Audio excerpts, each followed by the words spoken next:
Assalamualaikum warahmatullahi wabarakatuh. Bismillahirrahmanirrahim. Alhamdulillahi rabbil alamin. Wassalatu wassalamu ala sayyidina Muhammadin wa ala alihi wa sahbihi ajma'in, amma ba'du. Qalu subhanaka la ilma lana illa ma 'allamtana innaka antal alimul hakim. Rabbi shrah li sadri wa yassir li amri. Rabbi shrah li sadri wa yassir li amri. Rabbi shrah li sadri wa yassir li amri bijahi sayyidina Muhammadin sallallahu alaihi wasallam ila hadratin Nabi Muhammadin sallallahu alaihi wasallam. Al-Fatihah. A'udzu billahi minasyaitonir rajim. Bismillahirrahmanirrahim. Alhamdulillahi rabbil alamin. Arrahmanir rahim. Maliki yaumiddin. Iyyaka na'budu wa iyyaka nasta'in. Ihdinas siratal mustaqim. Siratal ladzina an'amta 'alaihim ghairil maghdubi 'alaihim waladdallin. Rabbighfirli wa liwalidayya. Amin. Selanjutnya kita buka kitab pedoman kita malam hari ini, yaitu kitab Hilyatul Banat wal Banin. Ya, sudah sampai halaman 112. Betul ya? 112. 13. 12 ya. Wa in kanat syakiyatan ya, di bawah. Ya, baris kedua dari bawah. Halaman 112. Betul enggak nih? Ya, betul. Bismillahirrahmanirrahim. Alhamdulillahi rabbil alamin. Wassalatu wassalamu ala sayyidina Muhammadin wa ala alihi wa sahbihi ajma'in, amma ba'du. Fa inna asdaqal hadisi kitabullahi ta'ala wa khairal hadi hadiyu sayyidina Muhammadin sallallahu alaihi wasallam wa syarrul umuri muhdatsatuha wa kullu muhdatsatin bid'ah wa kullu bid'atin dhalalah wa kullu dhalalatin finnar. Wa bisanadil muttasili ilal imamil muallif rahimahullahu ta'ala wa nafa'ana bihi wa bi'ulumihi fid dharaini amin. Wa in kanat syakiyatan qalat Ruwaida ila ay azabin tahmilunani law alimtum ma hamaltumuni ilaihi fa iza faragu min dabnihi in damma alaihi alqabru dammatan syadidatan tatadakhalu minha izumuhu. Segenap para asatizah, para tokoh masyarakat, para bapak, para saudara hadirin jamaah majelis taklim dan muzakarah mushola al-hidayah, mudah-mudahan kita semua senantiasa selalu mendapatkan limpahan rahmat, barokah, ismah, inayah serta ridho Allah subhanahu wa ta'ala. Wabil khusus yang sama-sama kita hormati Ketua Mushola al-hidayah Bapak Haji Ismatullah bin Haji Asnawi, Bapak Ustaz Haji Abdul Aziz bin Haji Abdullah, dan segenap para asatizah lainnya yang mohon maaf kalau saya tidak bisa menyebutkan namanya satu persatu, namun Pak insya Allah tidak sedikit pun bermaksud mengurangi rasa hormat, takzim dan mahabbah saya kepada segenap bapak saudara jamaah sekalian.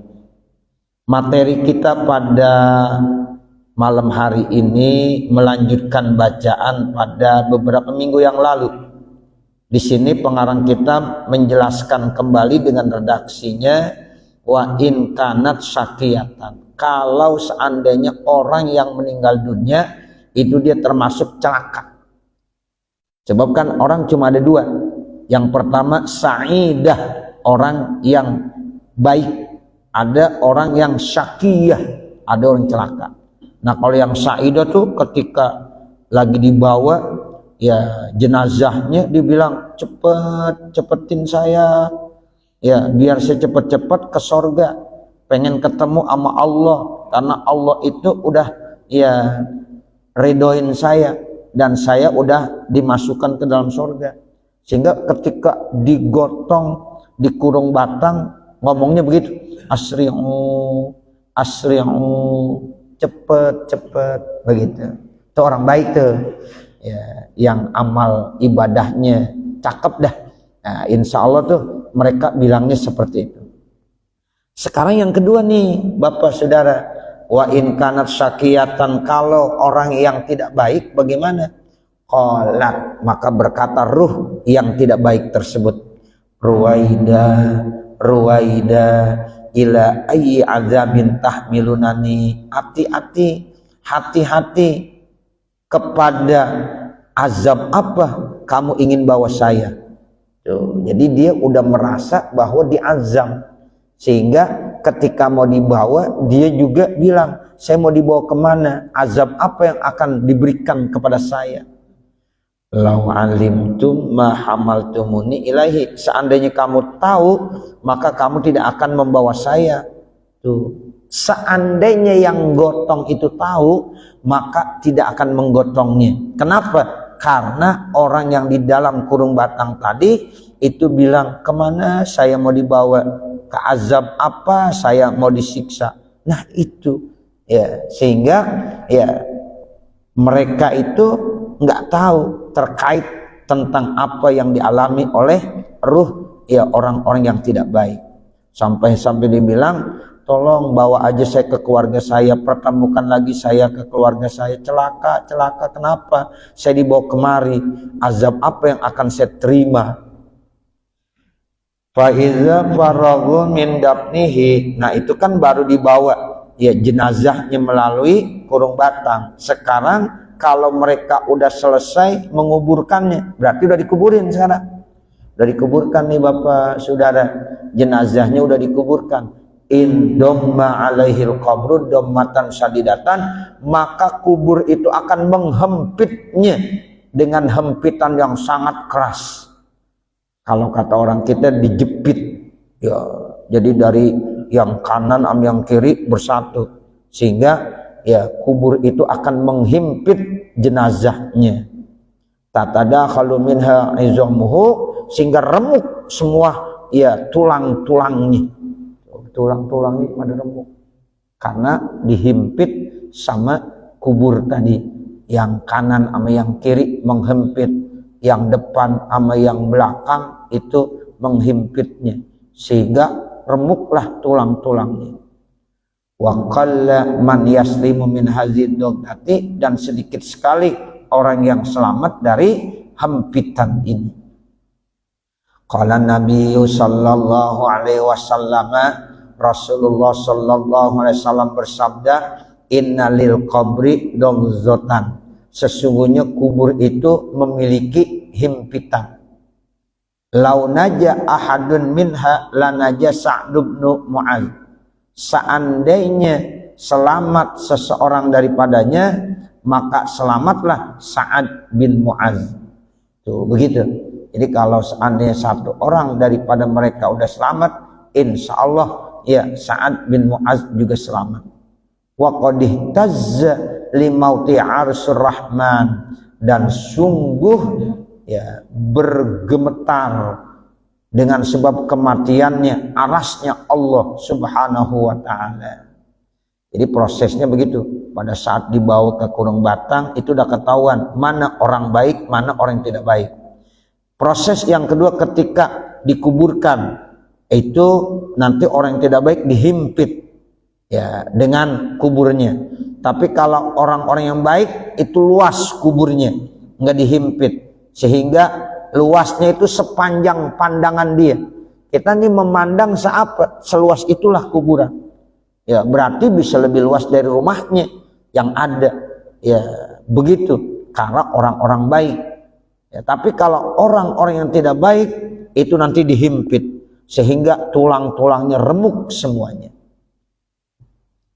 Nah, proses yang ketiga apa? Summa yadkhulu alaihi munkarun wa nakirun. Kemudian masuk kepada orang tadi malaikat munkar dan malaikat nakir. Ada dua malaikat, namanya malaikat munkar dan malaikat nakir. Wahuma malakani aswadani. Malaikat munkar dan nakir itu dua malaikat yang bentuk rupanya itu hitam. Ya, aswadan itu artinya hitam. kalahuma karradil qasib, omongan malaikat munkar nakir bagaikan petir yang merusak. Omongannya aja seperti halilintar, seperti petir. Wa a'yunuhuma kalbarqil khatib, matanya malaikat munkar nakir diumpamakan seperti kilat yang menyambar. Jadi serem banget tuh Pak ya. Jadi bentuknya hitam, omongannya kerasnya seperti petir yang merusak, matanya pandangannya seperti kilat yang menyambar. Ya seperti itu. Biyadi kulli wahidin minhuma ma'atun min hadidin. Setiap satu daripada malaikat munkar nakir di tangannya megang alat pemukul. Alat pemukulnya terbuat min hadidin, dari besi. Jadi itu malaikat munkar nakir masing-masing punya alat pemukul. Alat pemukulnya terbuat dari besi. Lauduriba bihal jabalu lahaddathu, kalau seandainya ya dipukulkan kepada gunung-gunung yang keker di dunia ini, lahaddathu, maka gunung itu akan hancur. Gunung kan keker banget tuh, makanya disebut gunung itu pakunya bumi. Ya, jadi keker, ada pakunya bumi. Tapi seandainya ya dipukulkan dengan alat pukul yang dipegang oleh munkar nakir kepada gunung-gunung tadi, maka kata Rasulullah itu gunung akan hancur semuanya. Ternyata pukulan itu digunakan buat mukul manusia yang tidak bisa menjawab pertanyaan malaikat munkar dan nakir. Wah, ngeri Pak ya. Jadi kalau kita kagak bisa menjawab nanti pertanyaan malaikat munkar nakir di dalam kubur itu, mereka berdua sudah siap membawa alat pentung yang kalau dipentungkan ke kita gimana itu. Kata Rasulullah kalau seandainya dipukulkan ke gunung saja, gunung akan hancur, lumer semuanya karena begitu keras pukulannya. Apa pertanyaannya? Sebenarnya pertanyaan ini nggak susah, tapi pertanyaan ini hanya bisa dijawab oleh orang-orang yang dikasih kemantapan oleh Allah karena iman dan Islamnya baik selama hidup di dunia. Tuh, jadi jawaban ini ya hanya bisa dijawab oleh orang-orang yang memang imannya dan Islamnya mantap saat hidup di dunia. Makanya keimanan penting Bapak. Ya, ini iman Islam harus kita mantapkan. Setiap habis sholat subuh makanya kita baca tuh, raditu billahi robba wa bil islami dina wa bi muhammadin nabiyya wa rasula wa bil qur'ani imama wa bil ka'bati kiblata wa bil mu'minina ikhwana wa tabarra'na min kulli dinin yukhalifu dinal Islam. Tuh habis sholat subuh biasain tuh baca, walaupun hanya satu kali. Itu memantapkan akidah kita, sehingga nanti Allah akan mantapkan kita pada saat pertanyaan malaikat munkar nakir. Karena yang bisa yaitu menjawab pertanyaan ini hanya orang-orang yang dimantapkan keimanannya saat hidup di dunia, yang kagak ragu-ragu. Tuh, makanya kita mesti baca tuh ya setiap pagi abis sholat subuh, raditu billahi robba wa bil islami dina wa bi muhammadin nabiyya wa rasulah ya wabil qur'ani imama wabil ka'bati kiblata wabil mu'minina ikhwana wa tabarra'na min kulli dinin yukhalifu dinal Islam. Itu akidah. Makanya dulu waktu kita masih sekolah di SDI, bahkan kalau di Al-Falah kita ingat benar tuh ya, setiap kali mau masuk tuh pelajaran kita baca itu dulu, raditu billahi robba wabil islami dina dan seterusnya. Nah itu akidah namanya, supaya mantap akidah kita. Nah ketika malaikat munkar nakir bertanya fayakulani lahu, maka malaikat munkar nakir berkata kepada orang yang sudah dikubur. Pertanyaan yang pertama, marrabbuka, siapa Tuhan kamu?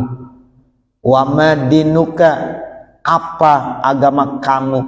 Wa man nabiyuka, siapa nabi kamu? Tuh, itu kan udah ada raditu billahi robba wabil islami dina wabi muhammadin nabiyau wa rasul. Udah terjawab itu. Kalau tiap pagi kita baca, ya Pak, udah terjawab itu. Ya, jadi pertanyaan yang pertama, marrabbuka, siapa Tuhan kamu? Berarti jawabannya siapa? Allah. Allah Tuhan saya. Wa madinuka, apa agama kamu? Berarti jawabannya apa? Al-Islamu dini. Islam adalah agama saya. Wa man nabiyuka, siapa nabi kamu? Jawabannya apa? Muhammad, itu adalah rasul saya. Kan cukup tuh. Raditu billahi robba wa bil islami dina wa bi Muhammadin nabiyau wa rasulah. Tuh. Jadi pertanyaannya itu. Man rabbuka wa madinuka wa man nabiyuka. Faman sabbatahullah, siapa yang Allah mantapkan keimanan seseorang, qala, maka orang itu ya akan menjawab, Allahu Rabbi, Allah Tuhan saya, wa Muhammadun Nabi, Muhammad itu nabi saya, wal Islamu dini, dan Islam itu adalah agama saya. Fayaqulu ahduhuma, maka berkata salah satu daripada malaikat munkar nakir lil akhari, kepada yang lain, sodako, benar. Wah, kalau udah bilang sodako, enak udah. Ya, berarti kita selamat tuh. Nah, kalau kita udah selamat dikubur, maka kesananya lebih enak lagi. Ya, kalau kita sudah merasakan enak di dalam kubur, maka kesananya udah aman terus. Tuh, makanya intinya di sini dulu nih. Ya, intinya di sini. Siapa-siapa yang dimantapkan sama Allah akidahnya, keimanannya, maka pertanyaan itu akan dia bisa jawab. Tapi kalau seandainya akidahnya masih enggak mantap, ragu, maka dia tidak bisa menjawab. Ini pentingnya akidah. Ya, jadi akidah itu penting sekali. Ya, jadi keimanan itu paling penting. Ya, sebelum yang lain-lain, keimanan dulu ditanya. Marrabbuka, keimanan. Wa man dinuka, keimanan. Wa man nabiyuka, itu keimanan semuanya.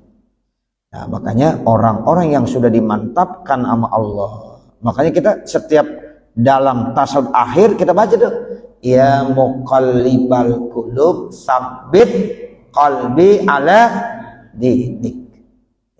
Ya Allah, zat yang membolak-balikkan hati manusia, sabbit qalbi, mantapkan hati saya untuk selalu berada dalam agama kamu, supaya tetap mantap dalam iman kepada kamu, sehingga nanti saat meninggal dunia, ketika malaikat munkar nakir bertanya, itu dengan mantapnya kita jawab, marrabbuka, Allahu Rabbi, wa ma dinuka, al Islamu dini, wa ma nabiyuka, Muhammadun nabi.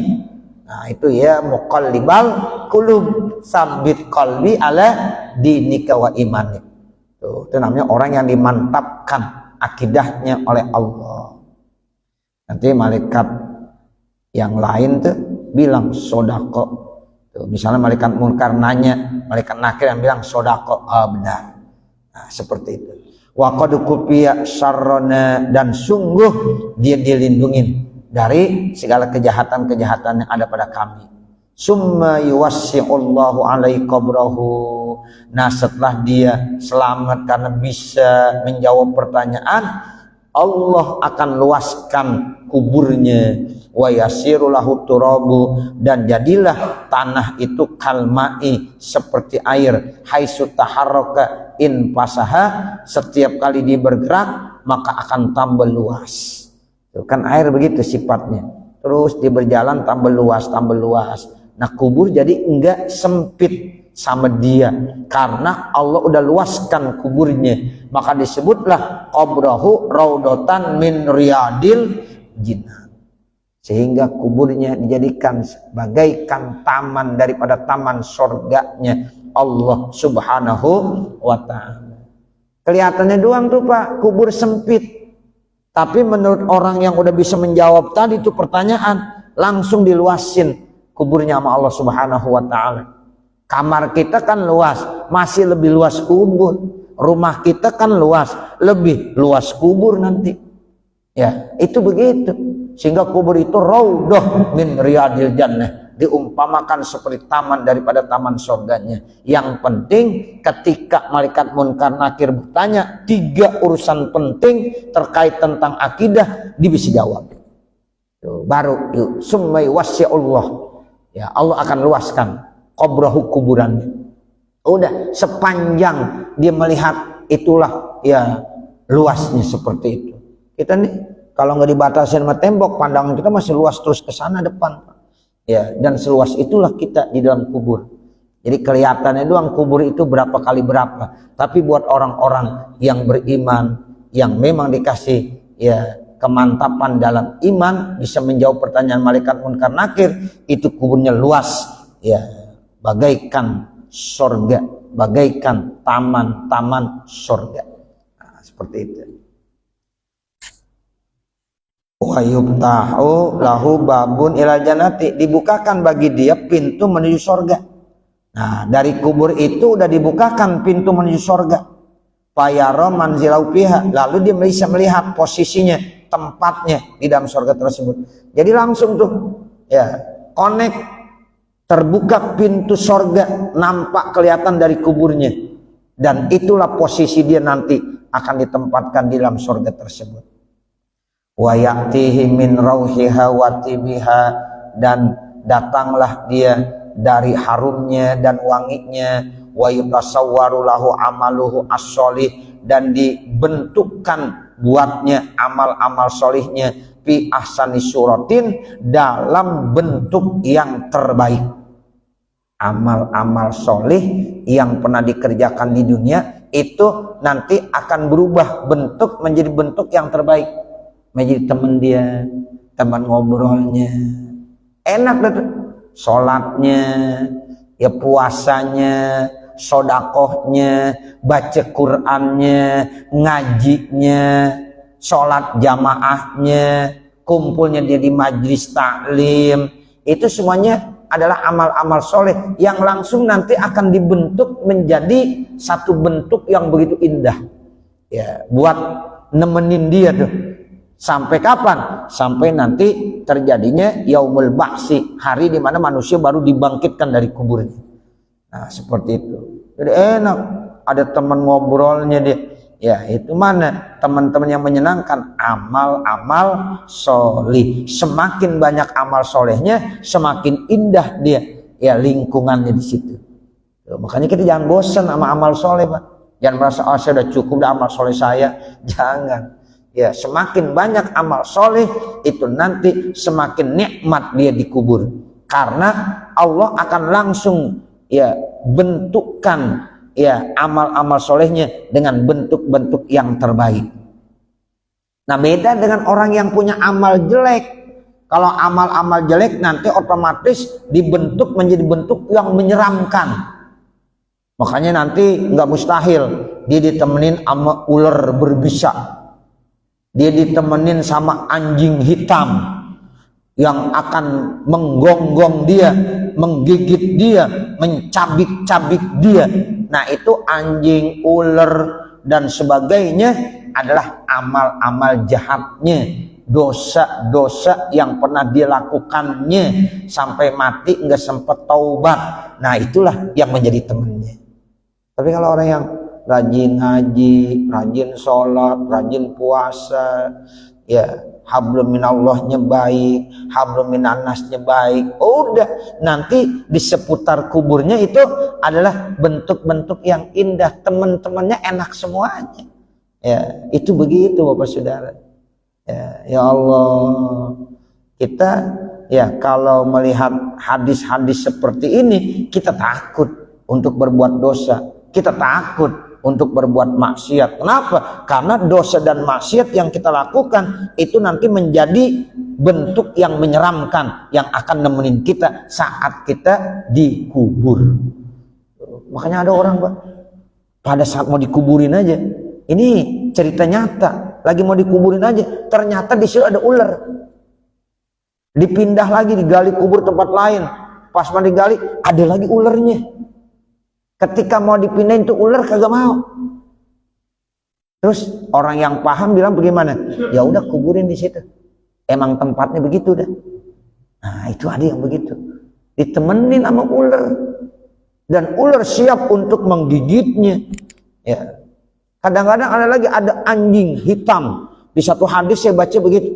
Ya, jadi dia udah ditemenin sama anjing hitam yang siap untuk menggigitnya, merobek-robeknya. Kenapa? Itu anjing hitam adalah ya amal buruknya yang pernah dilakukan selama dia hidup di dunia dan dia kagak sempet taubat. Beda orang kalau taubat, disadar, ditaubat, istighfar, mohon ampun, taubatan nasuha. Mudah-mudahan semuanya akan diampunkan sama Allah. Nah ini ya, jadi dibentuk sebagai bentuk yang terbaik dari amal yang baik, tapi akan berbentuk menjadi bentuk yang jelek kalau itu amal yang tidak baik.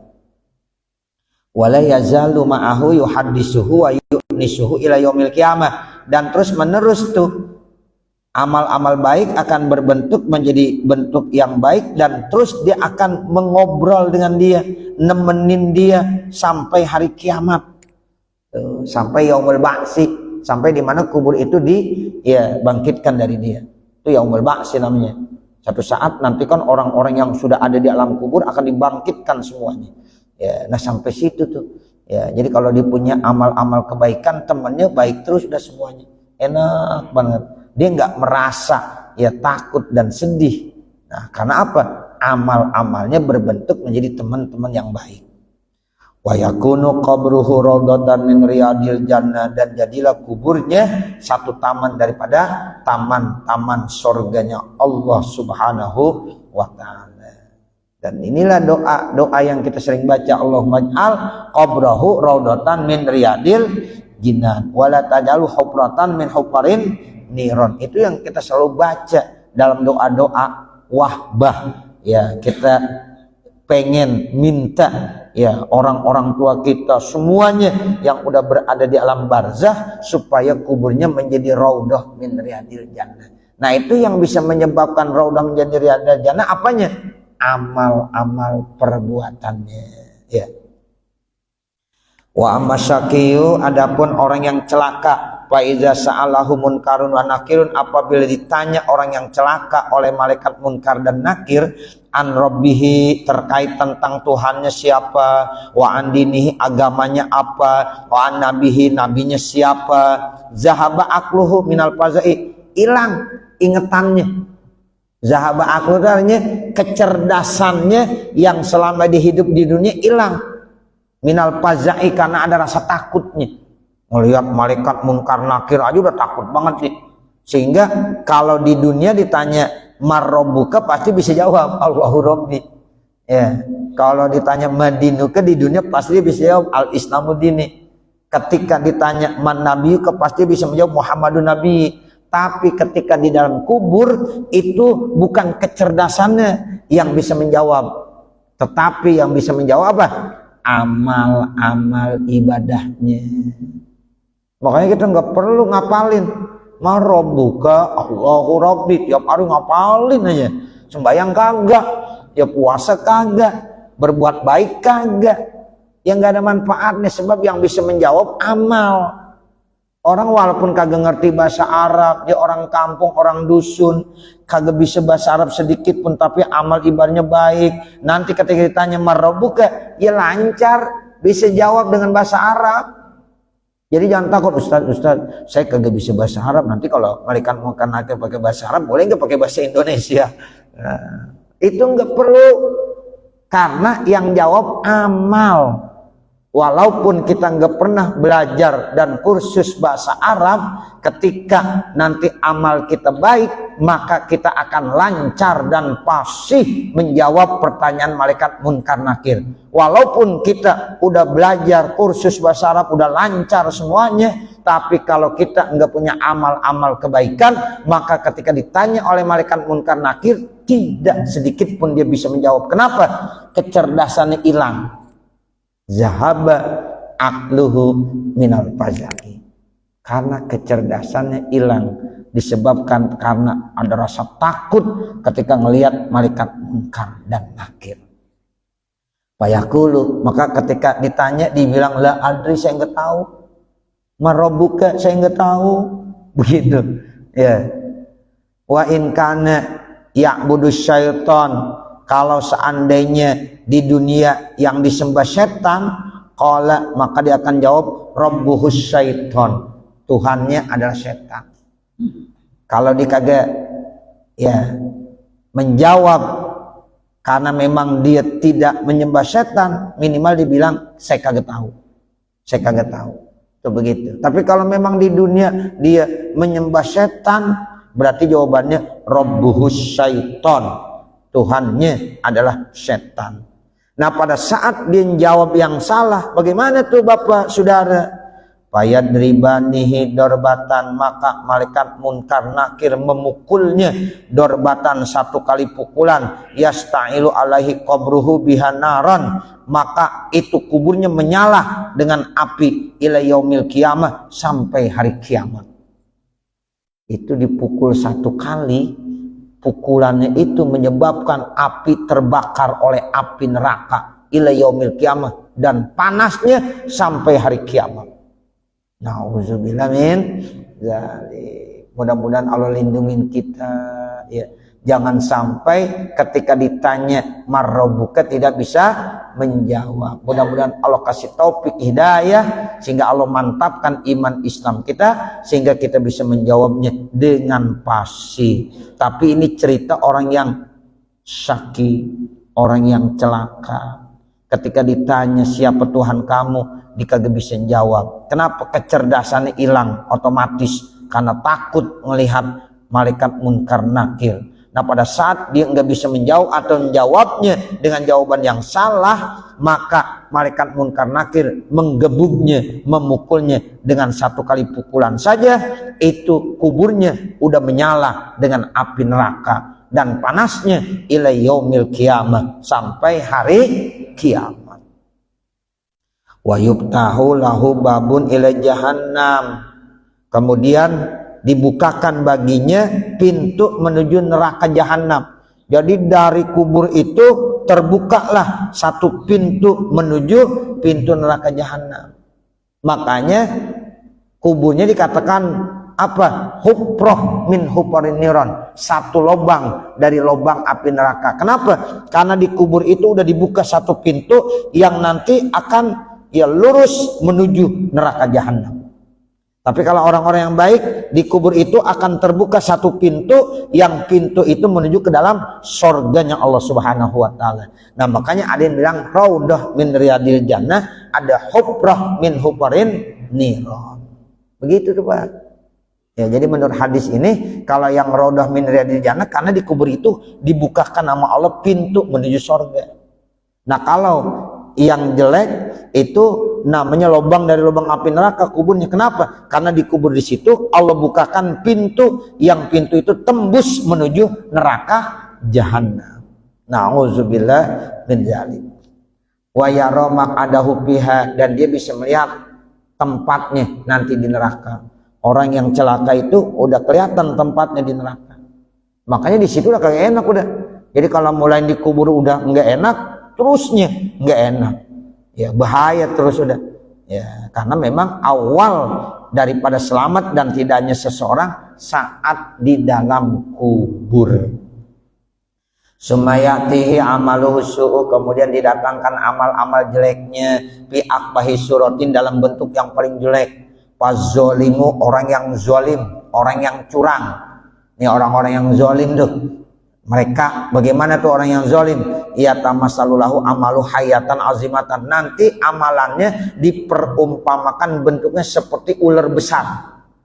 Tanhasuhu ila yaumil kiamah, ular itu siap menggigit orang itu ila yaumil kiamah, sampai hari kiamat. Jadi di dalam kubur dia udah disiksa. Ya, siksaannya apa? Ular yang besar yang siap selalu menggigit lagi sampai hari kiamat. Orang-orang zolim tuh, makanya ngeri. Jangan sampai ya kita zolim. Zolim itu orang yang curang, apalagi jadi pemimpin, jadi penguasa. Ngeri itu. Ya, orang-orang yang zolim, rakyat dizolimin misalnya, ya ngeri dia. Nanti pas di dalam kubur, maka amal-amal jeleknya yang bentuk kezoliman dan kecurangannya pada saat dia berkuasa, maka itu akan dibentuk menjadi ular besar yang siap menggigit dia ila yaumil kiamah, sampai hari kiamat. Wan namamu, kalau orang yang suka ngadu domba, yang cerita sana cerita sini, sering-sering ngadu domba, orang baik jadi ribut, ya tamas salulahu amalu, nanti diperumpamakan amalannya kalban, seperti anjing yakiruhu, yang siap menggonggongnya, menggigitnya ila yaumil kiamat, sampai hari kiamat. Makanya kita nggak boleh tuh namimah, ngadu domba. Si A sama si B baik-baik saja, datang orang ketiga ya memfitnah, akhirnya A sama B jadi ribut. Nah itu gara-gara ada orang ketiga, itu namanya dinamam, ngadu domba. Nah nanti ya amalan jeleknya itu akan berbentuk seperti anjing yang menggonggong dan dia siap menggigit dan mencabik-cabik orang tersebut sampai hari kiamat. Ila ghairi dzalik, sampai kepada selain itu, minas suwaril qabihati, daripada bentuk-bentuk yang jelek, al musabahati, yang diserupakan dengannya, lima kana fihi minat tibai, karena itu dari watak amalan-amalan jeleknya. Wa qatilun nafsi la yazalu sikinuhu biyadihi yaqtulu nafsahu qatlatan ba'da qatlatin ila yaumil qiyamah. Sementara orang yang matinya membunuh dirinya sendiri, bunuh diri atau jenis-jenisnya, pokoknya mati dengan bunuh diri, itu senantiasa nanti pisaunya ditikemkan dengan tangannya sendiri ke dirinya sampai ya hari kiamat, begitu aja. Jadi orang yang mati bunuh diri ya itu nanti pada saat di dalam kubur siksaannya seperti itu. Ya, jadi dibunuh diri, dibunuh lagi dirinya, ya dibunuh lagi dirinya sampai hari kiamat. Orang yang terjun diri begitu juga, orang yang gantung diri ya begitu juga. Ya, jadi bentuknya seperti itu. Ya, makanya bunuh diri hukumnya dosa. Ya, jangan sekali-kali mengakhirkan hidup dengan cara bunuh diri. Itu namanya orang-orang yang berputus asa. Wala tai'asu min rahmatillah. Jangan kamu berputus asa dari rahmat Allah. Ya, sesusah-susahnya kita, jangan kita berputus asa dengan menghabiskan ya umur kita dengan cara bunuh diri, gantung diri, terjun diri. Nah, itu tidak dibolehkan. Ya, nanti ya amal-amal kejahatannya bentuknya seperti itu di dalam kubur. Ya, dibunuh lagi dirinya ila yaumil kiamat, sampai hari kiamat. Wa yakunu qabruhu min hufarin nari, dan adalah kuburnya itu menjadi lubang daripada lubang api neraka. Wa yaumal kiamati yasirul akhirah, ya. Wa yaumal kiamati yasiru ila asadil azab, dan pada hari kiamat yasiru jadilah dia ila asadil azab, sampai kepada azab yang paling berat. Jadi di kubur udah berat siksaannya, nanti dari kiamat lebih berat lagi.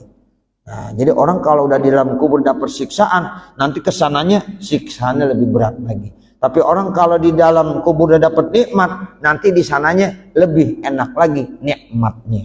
Nah, itu jadi awal miniaturnya ada di dalam kubur. Makanya kita setiap habis ya tasahud tuh sebelum salam kita baca tuh, Pak.